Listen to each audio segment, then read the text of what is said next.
Boa noite. Boa noite, Sandra. Boa noite, Vivi.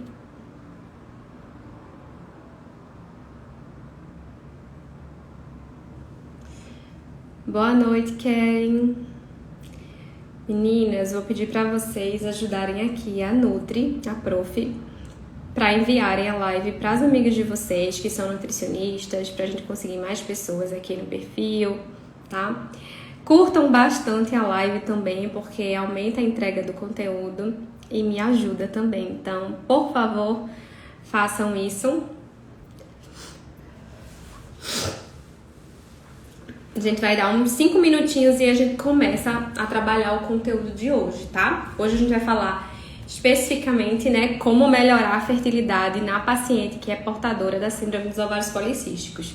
Né? São mulheres que às vezes elas cursam com a anovulação, né? Elas não ovulam e cursam com infertilidade e em muitos casos elas precisam fazer algum tratamento com o objetivo de melhorar esse quadro de fertilidade que elas apresentam, né? E nós como nutricionistas temos um papel bem legal e bem importante para ajudar essas nossas pacientes dentro desse contexto, tá? Sejam bem-vindas todos que estão chegando aqui. Espero que vocês gostem bastante e aproveitem a live. Tirem todas as dúvidas de vocês. O conteúdo é bem bacana de hoje. E vou pedir novamente para quem está entrando, envie a live, por favor, para os amigos nutricionistas de vocês. Curte aqui bastante a live também, para a gente poder aumentar a entrega do conteúdo pelo Instagram, por favor.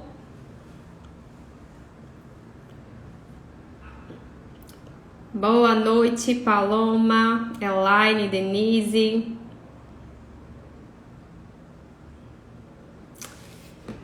Já a gente começa, tá?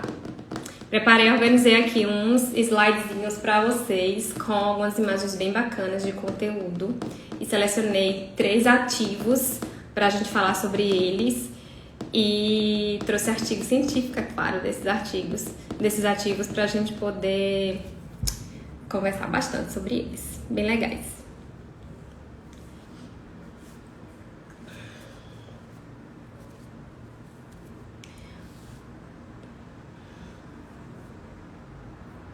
Boa noite, Carol.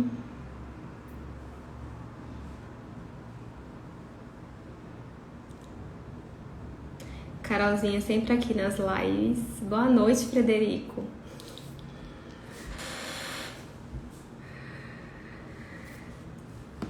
A gente vai começar a live, tá, minha gente? Eu vou compartilhar aqui o conteúdo, começar compartilhando com vocês pra gente poder dar início ao nosso conteúdo. Então, hoje, como eu falei pra vocês, a gente vai falar sobre como melhorar a fertilidade na paciente que é portadora da síndrome dos ovários policísticos, né? Então, esse público é um público que pode apresentar 4 tipos de fenótipos diferentes de síndrome dos ovários policísticos. E dentro desses fenótipos, alguns podem apresentar anovulação, ou seja, essa paciente ela não ovula, ela tem ciclos menstruais irregulares, né? Consequentemente ela não vai ovular. Se ela não consegue ovular, consequentemente é uma paciente que ela não vai acontecer o processo de fecundação e a gente não vai ter aí deixa eu só fechar aqui o zap do computador, que ele tá fazendo barulho, né? E a gente não vai ter a possibilidade de uma gestação nessa paciente que ela não está ovulando ou nessa paciente que ela não está menstruando, certo? Então o objetivo aqui é a gente tentar descobrir, né? Mostrar para vocês, na verdade, estratégias que podem melhorar essa ciclicidade menstrual e estimular esse processo de ovulação dessas pacientes de forma natural, ok? Dúvidas que vocês tiverem, vocês podem colocar aí na caixinha, tá? Eu vou desativar os comentários só para poder facilitar a visualização de vocês aqui durante a live propriamente dita, tá? Já que a gente vai ter isquemias e por aí vai.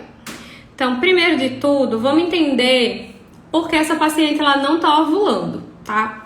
Então, essa imagem, ela mostra todo o processo de desenvolvimento do folículo ovariano. De um lado, temos uma mulher saudável que ovula normalmente e do outro lado temos uma paciente com síndrome dos ovários policísticos, ok? Então, o que é que a gente percebe? Que no processo de desenvolvimento desse folículo, no caso da paciente com síndrome dos ovários policísticos, a gente tem uma não evolução desse folículo. Então, ocorre um processo de não maturação desse folículo, tá?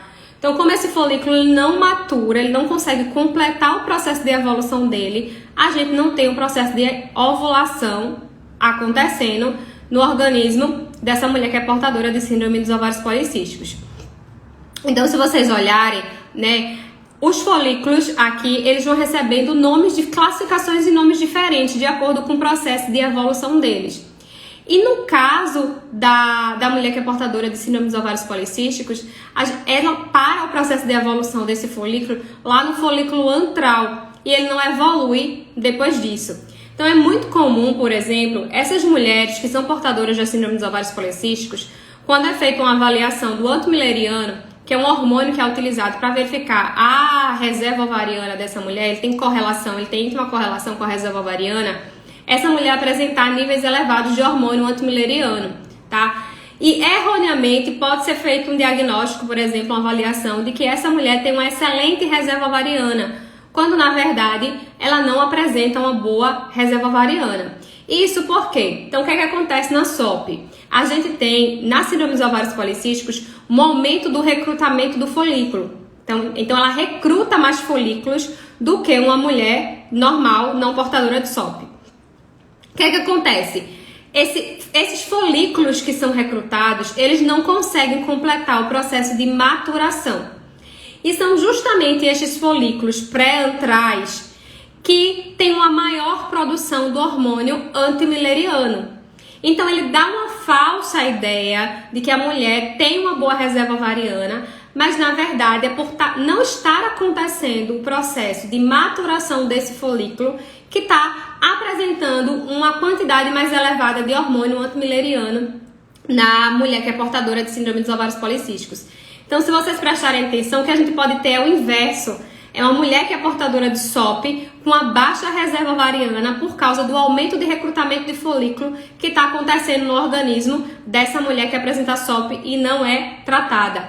Então é muito comum algumas mulheres com síndrome dos ovários policísticos terem antimileriano acima de 4, tá? Que teoricamente seria um excelente antimileriano, né? Um antimileriano bom é aquele que é acima de 1,1. Tá? Mas esse antimileriano acima de 4, ele está sendo indicativo, na verdade, de um aumento de recrutamento e de um processo de maturação inadequado que não está acontecendo. E aí o que acontece? Então imagina um ovário que ocorreu um monte de recrutamento de folículo ovariano. Então muitos folículos vão ficar naquele ovário, só que esses folículos eles vão começar a maturar e não vão completar o processo de maturação. Então vai ficar um monte de folículo não maturado, que são os cistos foliculares. Os cistos ovarianos, como vocês podem perceber nessa imagem que está nos slides, né? Tem um ovário com um montezinho de como se fosse buraquinho, mas esses buracos estão representando os cistos ovarianos, que são decorrentes do processo de não maturação dos folículos ovarianos que acontece na mulher com síndrome dos ovários policísticos. Então, se o folículo ele não completa o processo de maturação, a gente não vai ter um pico de estrogênio e esse pico de estrogênio não vai estimular o pico de LH, fazendo com que a ovulação, com que o rompimento do folículo aconteça e o óvulo seja liberado. Então, essa mulher ela vai cursar com a anovulação, tá?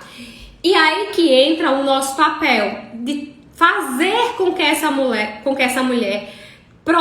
promover, na verdade, no organismo dessa mulher a complementariedade desse processo de maturação para que essa mulher ela volte a ter ciclicidade menstrual e para que essa mulher ela volte a ovular normalmente, ok?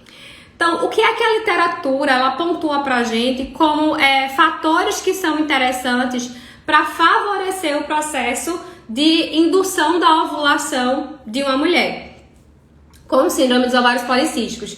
Então, nesse esqueminha, eu sei que tá um pouquinho ruim de ver, porque sempre essas imagens de artigo, quando a gente coloca no slidezinho pra live, fica muito pequena. Mas prestem atenção no que eu tô falando, porque eu tô colocando todas as informações que tem nas imagens para vocês, tá? Então, o que é que essa imagem mostra pra gente?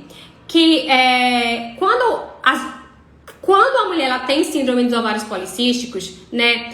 E essa ovulação não acontece, ela é uma mulher que ela é infértil, existe a possibilidade de melhorar essa ovulação dessa mulher, induzindo ela a ovular, tá?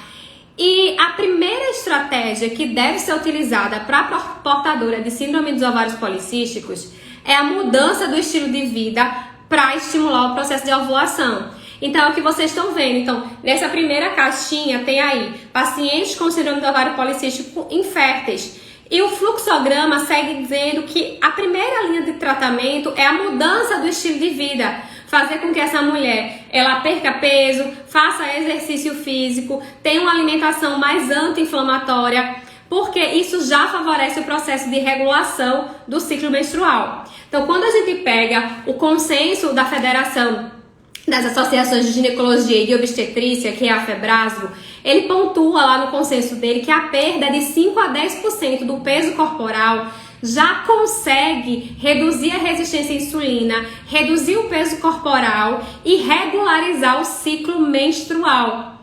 Então, na mulher que sofre de SOP, a perda de peso é um tratamento de primeira linha para a gente conseguir já equilibrar de uma forma mais significativa o organismo dela e, consequentemente, a ovulação. Aí o que acontece? Existem alguns pacientes, obviamente, que a mudança do estilo de vida por si só não vai ser o suficiente para induzir o processo de ovulação, porque o desequilíbrio hormonal ele é muito elevado, né? O que acontece? Eu tenho uma resistência à insulina muito forte nessa mulher que estimula um processo de hiperandrogenismo bem importante. E esse hiperandrogenismo é o que faz com que aconteça esse recrutamento de folículos, a não maturação desse folículo e, consequentemente, essa mulher está cheia de folículos que a gente chama de folículo atrésico, tá? Então, às vezes, essa mudança de estilo de vida não é o suficiente. E é que entram as outras estratégias para indução da ovulação dessa mulher. Então, depois da falha da mudança do estilo de vida, é que medicamentos vão ser, por exemplo, indicados para ocorrer a possibilidade de induzir essa ovulação de forma medicamentosa. E aí existem diversos medicamentos que o médico pode fazer a prescrição para o paciente para estar induzindo essa ovulação, né? A gente tem o citrato de clomifeno, a gente tem as gonodotrofinas, a gente tem os inibidores de aromatase que também são utilizados. E aí, no caso de se utilizar a indução de ovulação e ainda assim essa paciente ela não responder aos indutores de ovulação, né? Essa paciente não conseguir engravidar, então aí parte para as estratégias de reprodução assistida para essa paciente propriamente dita. E aí esse fluxograma, ele mostra pra gente também o seguinte, que durante cada uma dessas etapas, né, a metilformina, por exemplo, é um medicamento que pode ser utilizado para estimular o processo de indução da ovulação nessas pacientes que são portadoras de síndrome dos ovários policísticos, desde o iniciozinho, quando ela está fazendo a mudança do estilo de vida, assim como durante todas as fases do tratamento de estímulo ovariano nessa paciente, tá? Então, a metilformina é uma estratégia que nós, profissionais nutricionistas, não podemos fazer a prescrição para as nossas pacientes. Quem faz é o médico, o endocrinologista, o ginecologista para as nossas pacientes. Mas existem sim alternativas à metilformina para auxiliar nesse processo de indução da ovulação das nossas pacientes. E eu trouxe 3 estratégias hoje para vocês, para mostrar para vocês que elas apresentam resultados tão interessantes e tão satisfatórios quanto a metilformina na indução da ovulação. Então, a gente consegue sim ajudar nossas pacientes que são portadoras de síndrome dos ovários policísticos a engravidarem de forma natural, a romperem a barreira da infertilidade, certo? Através da mudança do estilo de vida e através de uma suplementação adequada para essa paciente, ok?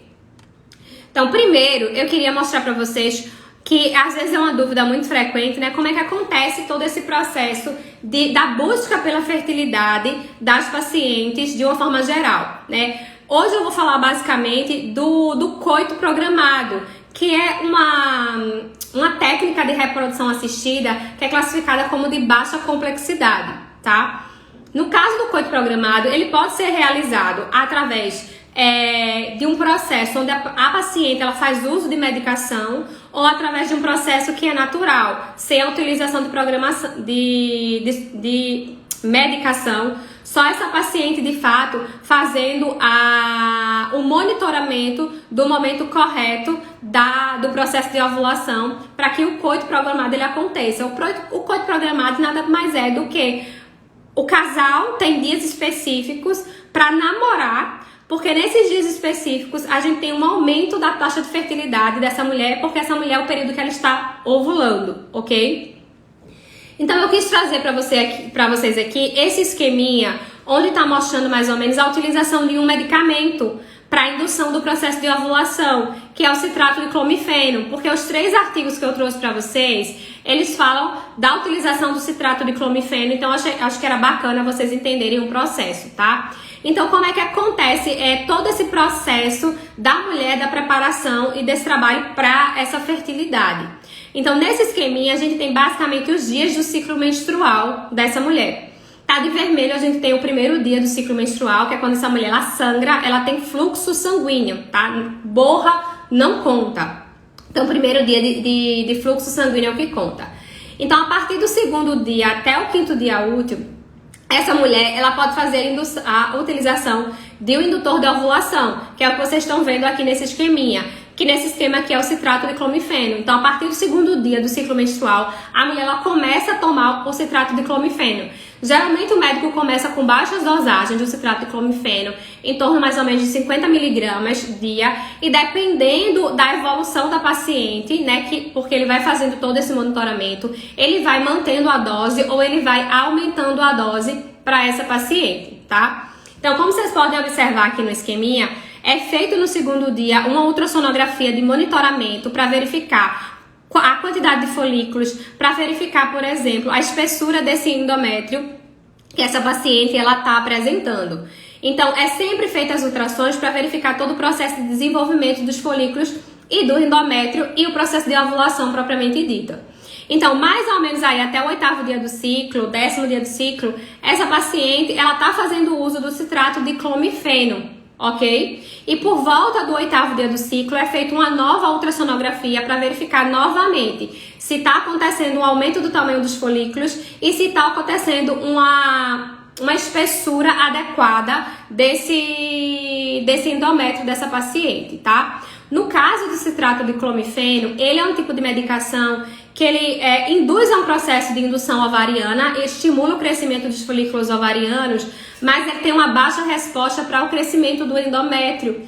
Então é muito comum, às vezes, a mulher ela não conseguir atingir uma espessura adequada do endométrio com o citrato de clomifeno. E aí, em muitos casos em que não tem um crescimento do folículo adequado e não tem o alcance de uma espessura adequada desse endométrio, o médico, muitas vezes, ele inviabiliza a continuação do coito programado e, consequentemente, ele faz a utilização de uma outra estratégia, ele troca a medicação num outro ciclo, por causa de falha do medicamento. Então, se essa paciente não atingir nessa 8ª ultrassom um folículo com mais de 16 milímetros, 3 folículos, na verdade, com mais de 16 milímetros, ela não apresentar uma espessura de endométrio superior a 7 milímetros, ela não está classificada para continuar o processo de coito programado, tá? Então, mais ou menos aí, por volta do 11º dia do ciclo, pode acontecer, isso daí é opção médica junto com o paciente, tá? De ser realizado, por exemplo, a utilização de uma gonadotrofina, como, por exemplo, o beta-HCG, para estimular o quê? Para estimular o rompimento desse folículo, tá? A utilização dessa gonadotrofina para estímulo do rompimento do folículo é para o médico ter exata certeza de quando vai acontecer o processo de ovulação. Então, assim que é injetado essa gonadotrofina, vai acontecer um pico de LH. E após esse pico de LH, mais ou menos após 36 horas desse pico do LH, o processo de ovulação vai estar acontecendo. Então, como a gente está falando aqui de coito programado, a gente não está falando de uma fertilização in vitro, a gente não está falando de uma inseminação, né? Nesse período de tempo, pós 36 horas desse pico do LH, a paciente, o casal, ele tem que manter uma maior atividade sexual para que exista uma maior taxa, uma maior chance de acontecer o processo de fecundação desse óvulo pelo espermatozoide, e aí sim existe a possibilidade de uma gestação, tá? Então isso é uma alternativa. Alguns médicos não optam pela utilização do beta-HCG ou do LH, tá? Eles esperam o rompimento do folículo acontecer de forma natural e ficam fazendo um monitoramento. E durante esse período, consequentemente, lembrando, uma maior atividade sexual para facilitar o processo de fecundação desse embrião. Mas muitos médicos optam por usar o medicamento porque eles vão ter exata certeza de quando a ovulação ela vai acontecer. Então, teoricamente, isso aumentaria ainda mais as taxas de fecundação nessa paciente. Então, esse é o esqueminha que a gente vê do coito programado quando é utilizado algum indutor de ovulação, e nesse caso específico eu trouxe para vocês o citrato de clomifeno como indutor de ovulação, tá? Então, o que é que acontece? Muitas pacientes, elas não são responsivas ao citrato de clomifeno, como eu falei, ou seja, elas são resistentes. Elas não conseguem ter um estímulo para o crescimento desse endométrio e esse folículo ele não consegue crescer de forma satisfatória, atingindo os 18 milímetros. Então, algumas alternativas podem ser utilizadas em conjunto com o citrato de clomifeno para estimular esse processo de ovulação. Uma dessas estratégias é a metilformina, como a gente viu. Então, é como se a metilformina ela potencializasse esse resultado do citrato de clomifeno, fazendo com que aquelas pacientes que são resistentes, elas diminuam essa resistência e consigam ovular, tá? E consigam voltar a ter ciclos normais. E existem outras alternativas, que são essas outras alternativas que eu vou mostrar para vocês agora. A primeira alternativa que eu trouxe aqui para vocês é o myo-inositol, tá? O inositol, ele pode ter estruturas diferentes e de acordo com essas estruturas diferentes, a gente vai ter tipos diferentes de inositol. Então, a gente tem, por exemplo, o myo-inositol, a gente tem o dequiro-inositol. No caso do myo-inositol, ele é um dos mais utilizados dentro da saúde da mulher para tratar a síndrome dos ovários policísticos e como indutor da ovulação. Então, ele é um indutor natural de ovulação, ele tem uma ação muito similar à metilformina. E nesse artigo que eu coloquei aqui para vocês, ele vem trazendo justamente isso. Ele vai fazer um comparativo da utilização da metilformina com o myo-inositol para indução da ovulação. Então, aqui, nesse estudo, tiveram dois grupos. Um grupo que fez a utilização de 600 mg de inositol, mais 500 mg de metilformina 3 vezes ao dia. E um outro grupo que fez apenas a utilização da metilformina 3 vezes ao dia. E quais foram os resultados, né? O comparativo entre usar só metilformina ou usar metilformina com o myo-inositol. Então, aqui eu coloquei a tabelinha, que mais uma vez não dá para visualizar direito, mas eu fiz o resuminho aqui dos dados que são interessantes para a gente. Então, no grupo 1, que foi o grupo que utilizou, presta bem atenção, o grupo 1 usou myo-inositol com metilformina, a combinação. Então, esse grupo que usou o myo-inositol, 14 mulheres engravidaram de forma espontânea, sem ter a necessidade de fazer o processo de indução da ovulação com o citrato de clomifeno. Então, 60 participantes estavam no grupo 1 e 60 participantes estavam no grupo 2. Dessas 60 participantes que fizeram uso do myo-inositol e da metilformina, 14 engravidaram espontaneamente. Então, sobraram alguns pacientes. Dessas pacientes que sobraram, elas começaram a passar por ciclo de indução da ovulação, utilizando o citrato de clomifeno, tá? Então, após essa indução, né, após os 3 ciclos de indução, que foram 3 ciclos realizados, 24 engravidaram após esse ciclo de indução. Isso quem utilizou o myo-inositol com metilformina. Já no caso da metilformina utilizada isolada, apenas 8 mulheres engravidaram de forma espontânea E após os 3 ciclos de indução da ovulação, 12 mulheres engravidaram com metformina. Resumindo, minha gente, a gente consegue ver claramente aqui que basicamente 38 mulheres engravidaram utilizando o myo-inositol, enquanto apenas 20 mulheres engravidaram utilizando a metformina. Então, consequentemente, o myo-inositol, ele tem uma associação sinérgica a essa metformina para potencializar esse processo de indução da ovulação junto ao citrato de clomifeno. Então, representa sim uma alternativa excelente para a gente poder estar prescrevendo para os nossos pacientes. Então, se sua paciente, ela está tentando engravidar, ela quer engravidar, ela tem um ciclo anovulatório, né? Um suplemento de primeira escolha que você pode pensar para essa paciente é o myo-inositol, é a prescrição do myo-inositol.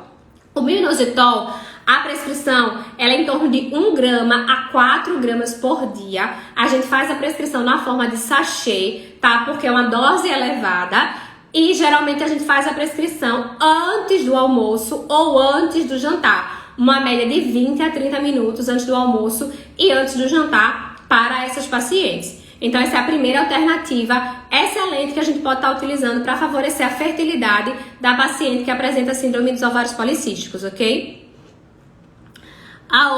O outro suplemento que eu trouxe para vocês foi o cromo. Então, um mineral, certo? Tendo uma ação também bem interessante nessa indução da ovulação nas pacientes. Então, nesse estudo científico aqui, foi feito um comparativo, tá? Do cromo com a metformina. O cromo foi na forma de picolinato de cromo que foi feita a prescrição. Todos os pacientes também utilizavam eles eram, na verdade, resistentes ao citrato de clomifeno, tá? Então, todos os pacientes eram resistentes ao citrato de clomifeno. O grupo 1 fez uso de 200 microgramas de picolinato de cromo, enquanto o grupo 2 fez a utilização de 500 miligramas de metformina 3 vezes ao dia. Então, vamos ver quais foram os resultados em relação ao cromo que esse artigo científico trouxe. Então, a taxa de ovulação e a taxa de gravidez, ela foi igual, tanto para quem utilizou metformina, quanto para quem utilizou o picolinato de cromo, mostrando que tanto faz um ou outro. Ou seja, mais uma vez, né, um nutriente, um suplemento, demonstrando aí uma eficácia excelente em substituição a um medicamento, que é uma das coisas que a gente mais preza dentro da saúde da mulher enquanto nutricionista, é tratar as nossas pacientes de forma natural, através de alimentação, através de suplementação e de fitoterapia com a menor quantidade possível de medicamentos e principalmente medicamentos que algumas vezes vão trazer alguns efeitos colaterais para esses pacientes. Então, o picolinato de cromo teve a mesma taxa de ovulação e a mesma taxa de gravidez que a metformina, tá? A recomendação para o cromo é de 200, ficou errado aqui, tá? É de 200 a 1000 microgramas por dia, se vocês que estiverem anotando. Então, 200 a 1000 microgramas é a referência, a margem de referência para a utilização de cromo. Na maioria dos estudos é utilizado a forma picolinato para essa prescrição, porque essa forma teria uma maior, vamos dizer assim, uma maior eficiência no processo de melhora da sensibilidade à insulina nessas pacientes que são portadoras da síndrome dos ovários policísticos. E o último ativo que eu trouxe para vocês é a N-acetilcisteína, o NAC, tá? Então, nesse estudo científico, também foi feito o comparativo da N-acetilcisteína com a metformina na utilização de citrato de clomifeno. Nesse caso aqui foram 3 grupos, tá? O grupo 1 utilizou apenas citrato de clomifeno como indutor de ovulação. O grupo 2 utilizou o citrato mais 1.200 miligramas da N-acetilcisteína. E o grupo 3 utilizou o citrato mais 1.500 miligramas da metilformina.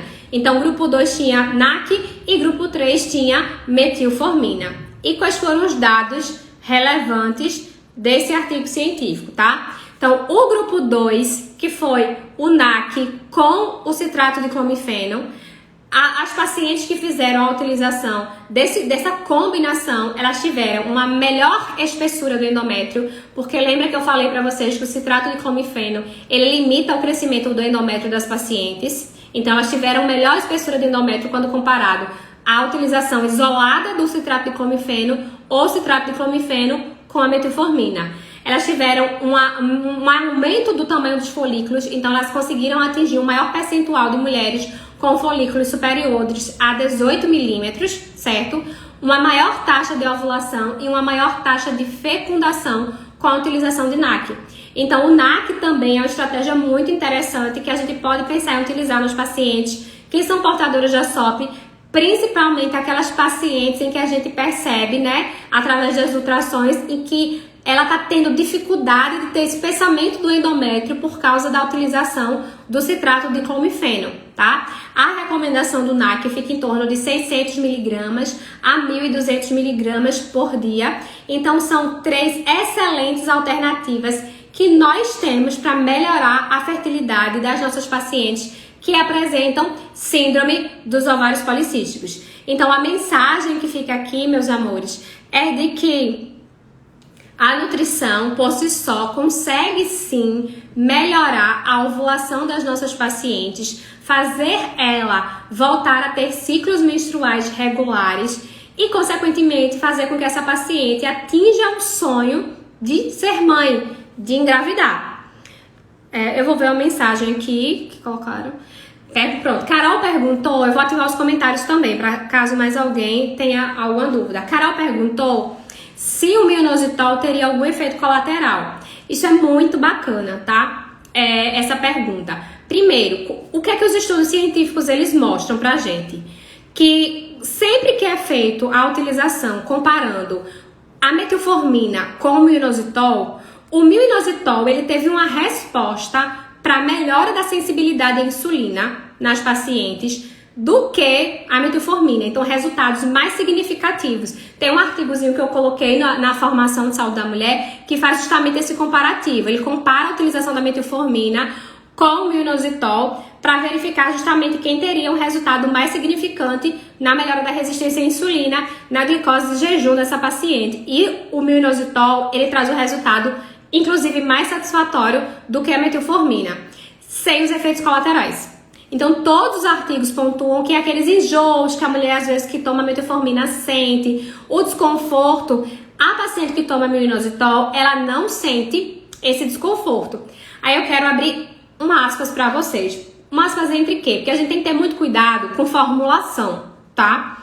Com o local ou a marca que a gente tá, por exemplo, prescrevendo para os nossos pacientes. Então, eu tenho uma paciente de atendimento online, especificamente, que essa paciente, eu prescrevi o minoxidil para fazer a regulação dessa resistência à insulina dela, porque ela era uma paciente que tinha uma resistência à insulina, assim, absurda. Uma paciente magra, tá? Para vocês terem ideia, ela entra dentro do perfil de mulheres que têm SOP, que são magras. Então, 30% das mulheres que são portadoras de SOP são magras, tá? Mas ela tinha uma resistência à insulina de um obeso. Ela tinha uma insulina de 25, para vocês terem ideia. E uma insulina ótima é uma insulina entre 3 e 5. Então, para vocês terem ideia do quanto era alta essa insulina dessa paciente. E, então, eu escolhi para ela fazer a utilização o minoxidil, tá? Eu prescrevi o minoxidil de uma marca específica para essa paciente. E essa paciente, ela teve reação a dessa marca específica. Ela passou mal. Aí, eu preciso pontuar uma coisa para vocês. Individualidade. Porque outros pacientes utilizam da mesma marca e não tem reação com o minoxidil dessa marca. Então, no caso dela, eu troquei para uma outra marca disponível no mercado e com essa outra marca, ela não teve reação. Então, também tem muito da individualidade de cada paciente, dos recipientes que vão conter dentro daquele produto, né? Porque a gente tá prescrevendo o minoxidil, mas principalmente quando é um produto pronto do mercado, não só tem minoxidil na composição, tem uma série de recipientes e o paciente pode fazer reação a algum tipo de recipiente, mas de uma forma geral, quando prescrito, né, o resultado é muito bom e sem efeito colateral nenhum, tá? Eu utilizo muito, inclusive, o minoxidil para tratar paciente com diabetes mellitus tipo 2, por exemplo, para fazer o controle dessa resistência à insulina. A Andresa perguntou aqui, fazer manipulado. Eu prefiro, Andresa, fazer manipulado. Vocês sabem, né, a gente já discutiu isso até no curso de suplementação, a gente falou sobre isso também durante a mentoria.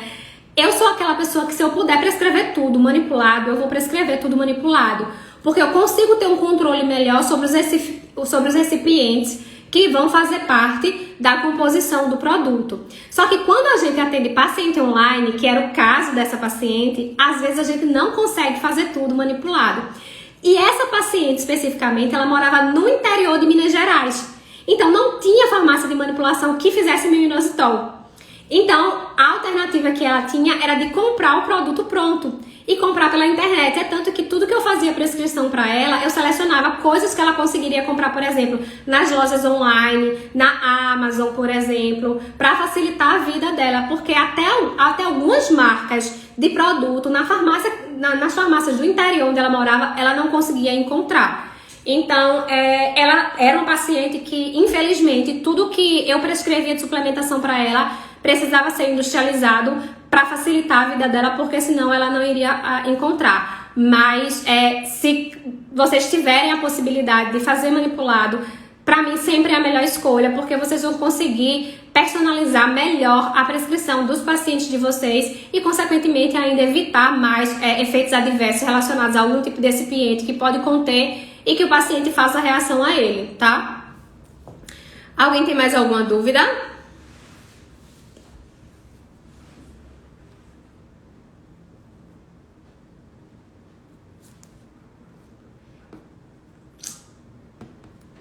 Nenhuma? Então, estamos encerrando nossa live. Quero dar um recadinho antes pra vocês, tá? Lembrem que segunda-feira nós vamos ter um workshop, tá? Que é o workshop Viver de Nutrição. Nesse workshop eu vou trazer um caso clínico e vou detalhar toda a metodologia de exação nesse caso clínico para uma paciente de saúde da mulher. E na segunda-feira, né, durante esse workshop, a gente também vai ter o lançamento da formação de saúde da mulher, que vocês estão aguardando tanto. Então, às 8 horas da noite, a gente vai ter essa aula, vai ser uma aula fechada só para quem se inscreveu no curso, tá? Então, não vai ser aqui durante o do Instagram. Então, o link tá na bio, se inscrevam, participem, né? A aula tá muito legal, tá muito bacana, vocês vão gostar muito de aprender todo o passo a passo, de fato, para esse caso, né, como foi que eu pensei, como foi que eu raciocinei, quais foram as minhas escolhas, entender a minha metodologia, né, e conhecer um pouco mais sobre a formação de saúde da mulher, porque independente de você querer trabalhar exclusivamente, mas se você trabalha com mulher, você precisa entender de saúde da mulher. Então, boa noite, obrigada pela participação de todo mundo aqui, beijo e até segunda-feira.